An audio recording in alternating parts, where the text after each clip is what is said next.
여러분 안녕하십니까? 코로나19 통합 뉴스룸 5시 뉴스입니다.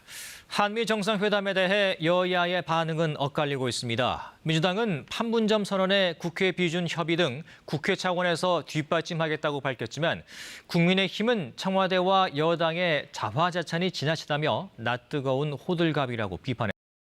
태영 기자입니다. 민주당은 한미 정상회담에 대해 한반도 평화, 백신 협력, 미사일 주권 등에서 큰 성과를 거뒀다고 평가했습니다. 송영길 대표는 오늘 최고위원 회의에서 한미 관계가 과거와는 질적으로 다른 변화의 계기에 들어선 것 같다면서 안보와 경제 전 분야에서 대단한 성과라고 말했습니다. 특히 판문점 선언 등을 통해 대화로 풀기로 한 대북 정책에 대해서는 최선의 내용으로 최적의 결과가 나왔다고 주장했습니다. 그러면서 남북 간의 2018년 판문점 선언을 국회에서 비준하는 문제 등을 정부와 긴밀히 협의해 나가겠다고 밝혔습니다.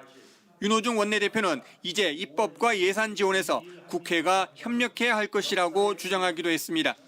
국민의힘은 낯뜨거운 호들갑이라며 비판했습니다. 김기현 국민의힘 대표 권한 대행은 건국 이래 최대의 성과라는 청와대와 여당의 자화자찬은 과도한 견강부회라고 비판하고 특히 백신 문제는 약속 어음을 받아온 것에 불과하며 북핵 문제도 실질적 진전은 없었다고 주장했습니다. 그러면서 성과 30에 실망 70의 회담이었다고 한미 정상회담을 평가했습니다. 정의당도 구체적 행동 계획이 없는 레토릭에 그쳤다고 지적했고 국민의당 안철수 대표도 겉모습만 요란한 외화 내빈이었다고 밝혔습니다. KBS 뉴스 노태영입니다. 블링컨 미 국무장관이 방송 인터뷰에서 한반도 비핵화를 위한 최선의 방법은 외교적 접근이라고 말했습니다. 이 한미 정상회담에서 강조한 대화와 외교를 재차 확인한 건데 그러면서 공은 북한 쪽에 있다고 했습니다. 뉴욕에서 한보경 특파원입니다. 토니 블링컨 미국 국무장관이 한미 정상회담 후 가진 첫 언론 인터뷰에서 한반도 비핵화라는 목표를 위해 미국이 할 수 있는 최선의 방식은 외교적 접근이라고 밝혔습니다. And what President Biden determined was the best chance we have to achieve the objective of the total denuclearization of the Korean Peninsula is to engage diplomatically with North Korea on a deliberate, calibrated approach. 블링컨 장관의 이 같은 발언은 앞서 열린 한미 정상회담에서 두 정상이 확인한 대북 접근 방식에서의 대화와 외교 기조를 재차 강조한 걸로 해석됩니다. 블링컨 장관은 한반도 비핵화를 단번에 해결할 일괄 타결이 있을 거라고는 생각하지 않는다면서 북한 측으로부터 명확한 조치가 있어야 한다고 강조했습니다. 그러면서 공은 북한에 있다고 했습니다. Now, we put that forward. We're waiting to see if Pyongyang actually wants to engage. The ball's in their court. We've made clear we're prepared to pursue this diplomatically. 북한의 호응을 주문한 걸로 볼 수 있는데 2018년 싱가포르 북미 협상을 조율했던 성김 국무부 동아태 차관보 대행이 새 대북 특별 대표로 임명되면서 바이든 행정부가 북한의 적극적인 대화 의지의 신호를 보냈다는 평가가 나오고 있습니다. 블링컨 장관은 북핵을 사실상 인정해야 하느냐는 질문에는 그렇지 않다라고 선을 그으며 북핵은 이전 어느 행정부도 성공하지 못한 어려운 문제라고 덧붙였습니다. 뉴욕에서 KBS 뉴스 한보경입니다.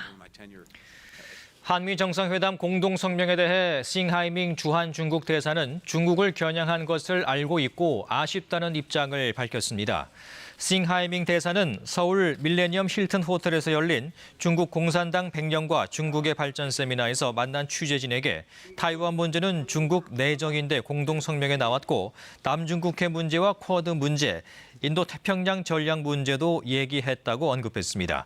싱하이밍 대사는 그러면서 이런 것을 중국 외교부 대변인이 얘기할 것이라고 말했습니다. 이 한미 공동성명에서 타이완 문제가 처음 포함돼 청와대 관계자는 중국 측과 필요한 소통을 해오고 있다고 밝혔습니다. 청와대 관계자는 오늘 브리핑을 통해 정부는 굳건한 한미 동맹을 기반으로 한중 전략 동반자 관계를 조화롭게 한다는 일관된 입장이라고 밝혔습니다. 이 관계자는 이번 한미 정상 공동성명도 이런 입장이 반영된 것이라고 설명했습니다. 이 관계자는 타이완 문제에 대한 협력이 한미 정상성명에 처음 포함됐지만 양안 관계의 특수성을 고려해 영내 정세의 안정이 우리에게도 중요하다는 점을 일반적이고도 원칙적인 수준에서 표현한 것이라고 밝혔습니다. 유흥주점과 대형 시장 등을 통한 집단 감염이 이어지면서 어제 휴일임에도 코로나19 신규 확진자 수가 500명대를 기록했습니다. 한편 30세 미만 군 장병들의 접종이 다음 달 초 본격화될 전망입니다. 조빈나 기자입니다. 오늘 0시 기준 국내 코로나19 신규 확진자는 538명입니다. 서울 136명, 경기 120명 등 수도권이 국내 발생의 53%를 차지했습니다. 75세 이상 고령자와 노인시설 관계자에 대한 화이자 백신 1차 접종은 평일을 맞아 더욱 속도를 내고 있습니다. 이번 주 목요일부터는 60세부터 74세 사이 고령자의 아스트라제네카 백신 1차 접종이 예약 신청 순대로 시작됩니다. 오늘 0시 기준 누적 1차 접종자는 379만 3천 명으로 전체 인구의 7.4%입니다. 2차 접종 완료자는 174만 6천 명으로 접종률 3.4%를 보이고 있습니다. 80대 이상 고령자의 경우 51%가 접종을 받았습니다. 방역당국은 1차 접종 후 감염 예방 효과는 60대는 90.9%, 80세 이상은 90.3%고 사망 예방 효과는 100%에 가깝다며 고령자들의 예방접종 참여를 강조했습니다.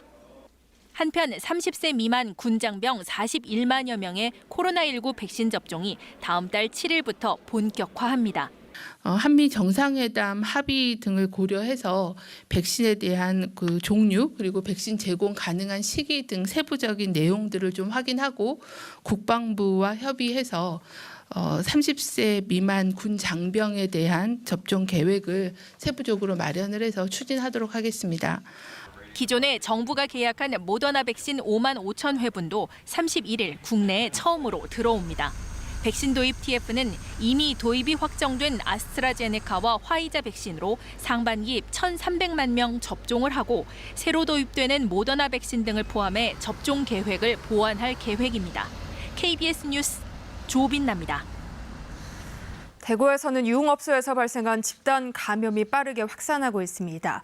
누적 확진자가 닷새 만에 150명을 넘었는데 종사자 전수검사는 물론 확산 원인을 제공할 경우 구상권을 청구하는 등 대구시가 적극 대응에 나섰습니다. 취재기자 연결합니다. 윤희정 기자, 유흥업소에서 시작된 확산이 계속되고 있다고요? 네, 오늘 0시 기준 대구의 코로나19 신규 확진자는 48명입니다. 이 가운데 40명이 유흥업소 관련 확진자입니다. 이로써 유흥업소 관련 코로나19 누적 확진자는 지난 19일 이후 닷새 만에 158명으로 늘었습니다.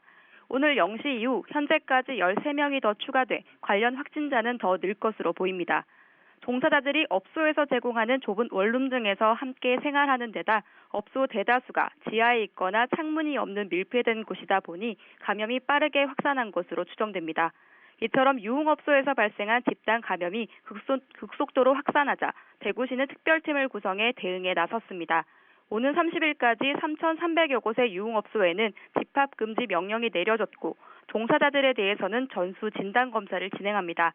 이를 위반했을 경우에는 업소 대표와 이용객 등을 형사 고발하고 감염 확산의 원인을 제공한 업소에 대해서는 구상권도 청구할 방침입니다.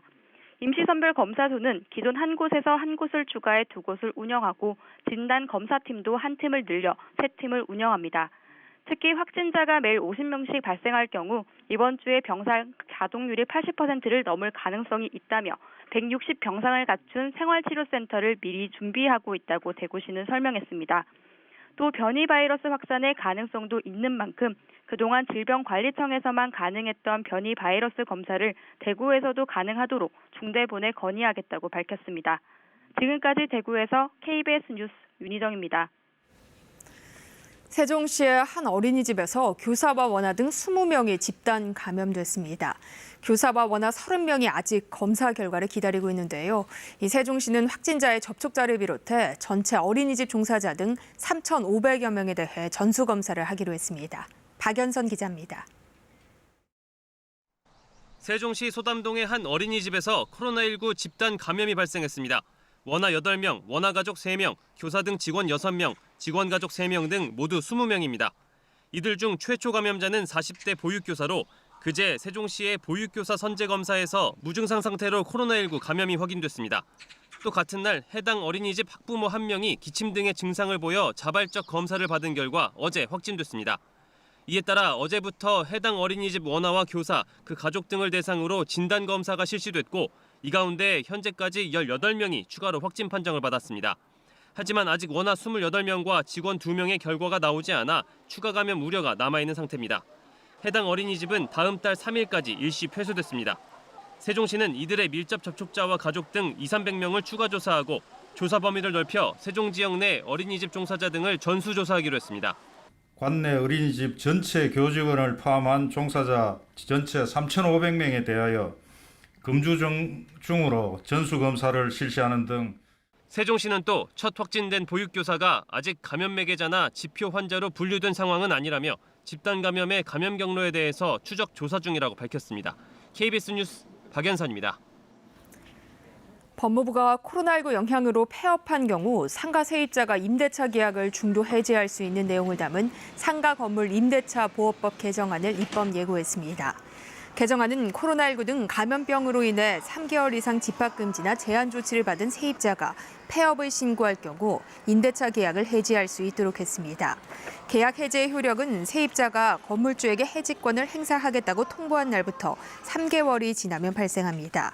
이에 따라 세입자가 폐업 신고를 하면서 동시에 계약 해지권을 행사하면 월세를 석 달치만 부담하면 됩니다. 법무부는 40일 동안의 입법 예고 기간에 관계부처와 각계 의견을 수렴한 뒤 국회에 법안을 제출할 예정입니다. 우리나라 청소년의 18% 정도가 인터넷이나 스마트폰에 지나치게 의존하는 것으로 나타났습니다. 특히 올해는 PC 온라인 수업 등 집에 머무는 시간이 늘면서 스마트폰보다 인터넷 위험군이 더 늘어났습니다. 석혜원 기자의 보도입니다. 올해 중학교에 입학한 A군. 코로나19로 등교 대신 온라인 수업이 늘어나면서 컴퓨터 앞에 있는 시간이 늘었습니다. 5시간에서 6시간 정도 되는 거예요. 수업 시간에 핸드폰으로 카톡도 하고요. 어떨 때는 새벽 2시까지 가요. 여성가족부가 전국의 청소년 120여만 명을 대상으로 이용 습관을 물었더니 응답 학생의 18%에 해당하는 22만 8천여 명이 인터넷이나 스마트폰에 대한 의존도가 높은 과의존 위험군인 것으로 나타났습니다. 청소년 5명에서 6명 중 1명은 금단 현상을 겪거나 스스로 조절이 어려운 상태라는 겁니다. 올해는 스마트폰 위험군은 줄어든 반면 인터넷 위험군은 늘었는데 일상생활이 어려워 전문가의 도움이 필요한 수준인 위험 사용자군의 증가폭이 두드러졌습니다. 온라인 수업이라든지 하는 것들이 주로 그 PC 기반으로 많이 이루어지잖아요. 가정에서 아이들이 많이 머무르고 하는 그런 과정 속에서 인터넷 분야의 위험군 수가 조금 눈에 띄는 거 아니냐. 학년별로 보면 전체 위험군 학생 중 중학교 1학년생이 40% 가까이 차지하며 가장 많았습니다. 최근에는 스마트폰 사용 연령이 낮아지며 초등학생 비중도 크게 증가했습니다. 특히 남학생은 학년이 낮을수록 여학생은 학년이 높을수록 위험군이 많았습니다. 여학생의 경우 연령이 높아질수록 인터넷 스마트폰을 활용한 사회적 상호작용, 즉 SNS가 많이 늘어나면서 이런 현상이 나타나지 않았나. 여성가족부는 개인별 상담을 제공하는 건 물론 검사를 통해 질환이 있는 경우 병원 치료를 지원하는 한편 가정에서 지도할 수 있도록 부모 대상 교육도 강화할 계획입니다. KBS 뉴스 석혜원입니다. 그룹 방탄소년단이 미국 3대 음악 시상식 중 하나인 빌보드 뮤직 어워즈에서 4관왕에 올랐습니다. 지난 2019년 2관왕 수상 이후 올해 최다 수상 기록을 다시 썼습니다. 김석 기자의 보도입니다. 방탄소년단이 한국 시각으로 오늘 열린 빌보드 뮤직 어워즈에서 톱 듀오 그룹, 톱송 세일즈 아티스트, 톱 소셜 아티스트, 그리고 톱 셀링송까지 후보에 오른 4개 부문에서 모두 수상했습니다.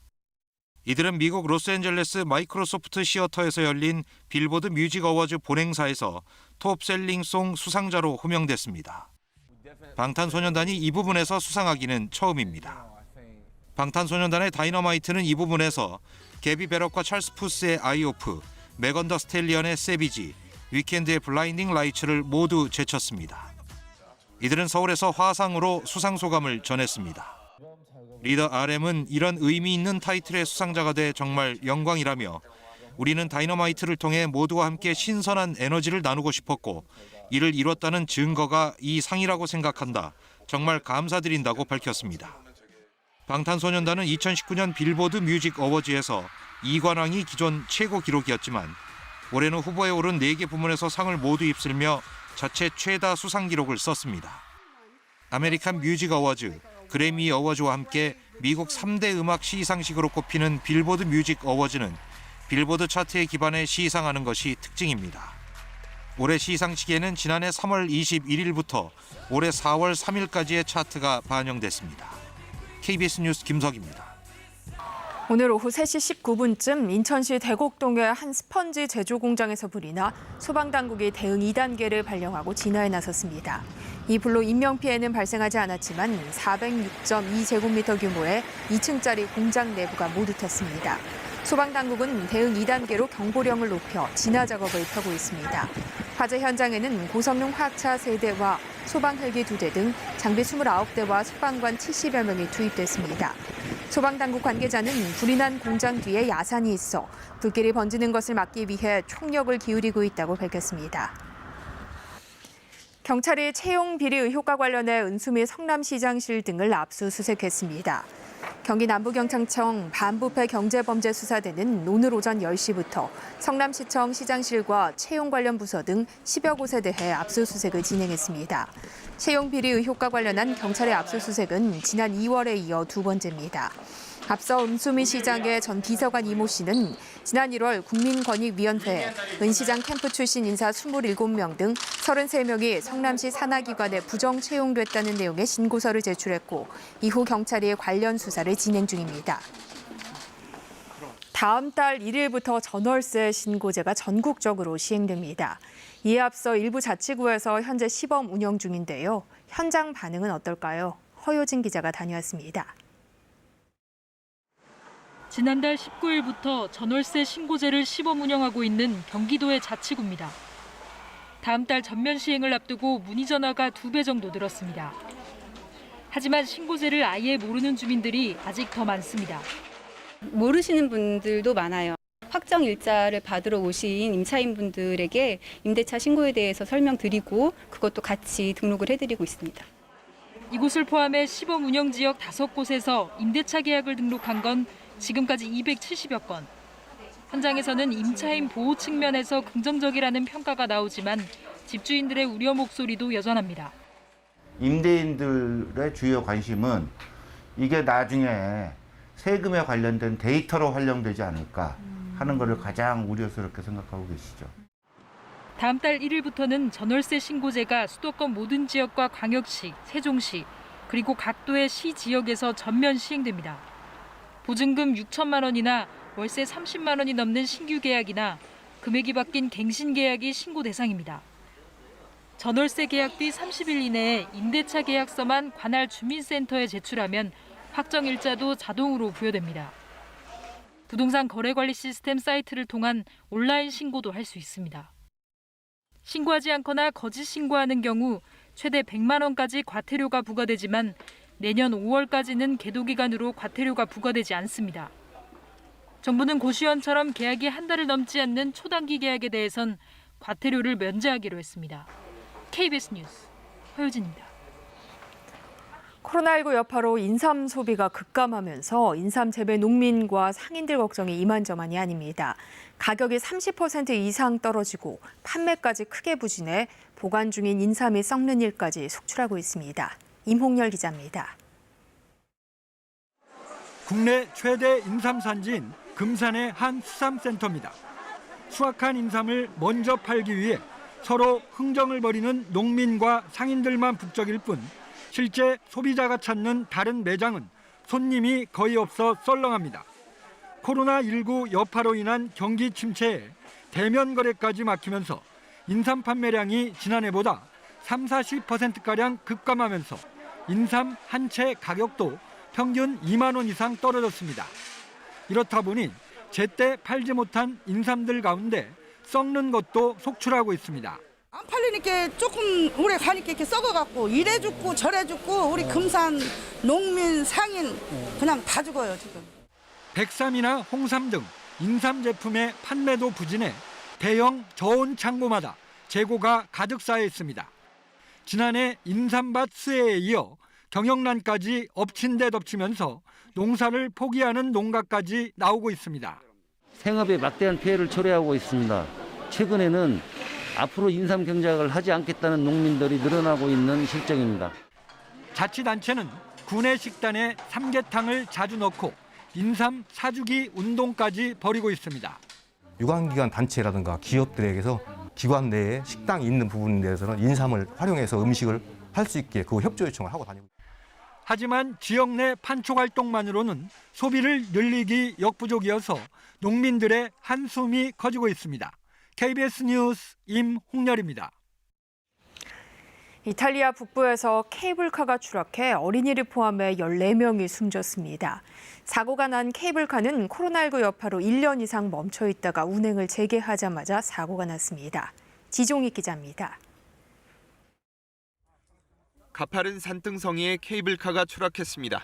구조 헬기가 다친 사람들을 옮기고 경찰과 구조대원들이 현장에서 잔해를 수습합니다. 이 사고로 추락한 케이블카에 타고 있던 어린이 1명을 포함해 14명이 숨졌습니다. 이탈리아 북부 마조레 호수의 절경을 보며 1,490여 미터 마타로네 산 정상까지 운행하는 케이블카는 정상 도착 직전 20m 아래로 추락했습니다. 추락 지점은 경사가 급한 산림 지역으로 목격자들은 케이블카가 떨어진 뒤에도 수십 미터를 굴러 떨어졌다고 말했습니다. 구조대원들도 접근에 어려움을 겪었습니다. Dopo la caduta, la capinovia, siccome di sotto è molto ripido, la capinovia ha rotolato per un po', per qualche decina di metri, fino a fermarsi a due grossi tronchi di alberi. 1970년 운행을 시작한 사고 케이블카는 코로나19 여파로 1년 이상 운행을 중단했다가 이탈리아 정부의 방역 규제 완화에 따라 사고 전날 운행을 재개했습니다. 이탈리아 정부도 사고 구간에 케이블에 문제가 있었던 것으로 보고 조사단을 급파해 사고 경위를 파악하고 있습니다. KBS 뉴스 지종익입니다. 이어서 오늘의 주식 시황을 KB증권에서 전해드립니다. KB증권입니다. 코스피 지수가 연일 계속되는 외국인의 매도 행렬에 사흘째 조정을 받으며 3,140선까지 밀려났습니다. 코스닥은 기관과 외국인의 대량 팔자세가 유입되면서 2% 가까이 급락했습니다. 오늘 코스피는 12.12포인트 하락한 3,144.3에, 코스닥은 17.26포인트 내린 948.37에 마감됐습니다. 지난 주말 미국 증시는 제조업과 서비스업 구매 관리자 지수 등 지표 개선에도 가상화폐 시장 급락과 물가 상승 우려 등으로 혼조세로 장을 마쳤습니다. 코스피 역시 외국인의 매도세가 유입되며 소폭 약세를 보였습니다. 현대차를 제외한 시가총액 10위권 내 모든 종목이 하락했습니다. 삼성전자가 하루 만에 다시 8만 원 선을 내줬고 SK하이닉스는 2% 넘게 밀려났습니다.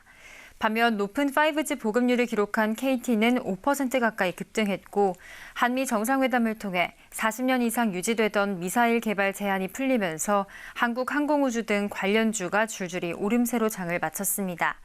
오늘 원달러 환율은 10전 오른 1,127원 10전에 거래를 마쳤습니다. 지금까지 KB증권이었습니다. 서울의 하늘빛깔이 차차 누런색을 띠기 시작했습니다. 수도권과 홍성 등지로 현재 오후 3시부터 황사가 관측되고 있는데요. 이제 수도권과 충청 지역에서는 미세먼지 농도가 매우 나쁨 단계에 머물러 있고 그 밖에 충청과 강원 지역에서도 나쁨 단계에 머무르면서 농도가 평소보다 3배에서 심하게는 7배나 올라 있는 상황입니다. 내일까지 황사가 이어지겠습니다. 전국적으로 나쁨에서 매우 나쁨 단계에 머무를 것으로 예상됩니다. 내일은 비 예보 나와 있습니다. 일단 지금은 상공으로 별다른 구름이 없지만 지금 저녁까지 소나기 구름이 만들어지겠는데요. 경기 북부, 강원 영서 북부에 저녁까지 소나기가 오는 곳이 있겠고 내일은 새벽에 중부지방을 시작으로 오전부터 전국에 비가 오겠습니다. 중부지방은 5에서 20mm, 그 밖의 지역은 5mm 안팎으로 비의 양이 많지는 않겠지만 비가 내리는 동안 곳에 따라서 벼락이 동반되거나 우박이 떨어질 가능성이 있어서 안전사고에 유의하셔야겠습니다. 내일 아침 기온은 오늘보다 3도에서 8도가량 낮겠고 낮 최고 기온도 오늘보다 낮겠습니다. 바다의 물결은 전 해상에서 높게 일 것으로 전망됩니다. 지금까지 날씨였습니다. 코로나19 통합 뉴스룸은 7시 뉴스에서 이어집니다. 시청해주신 여러분 고맙습니다.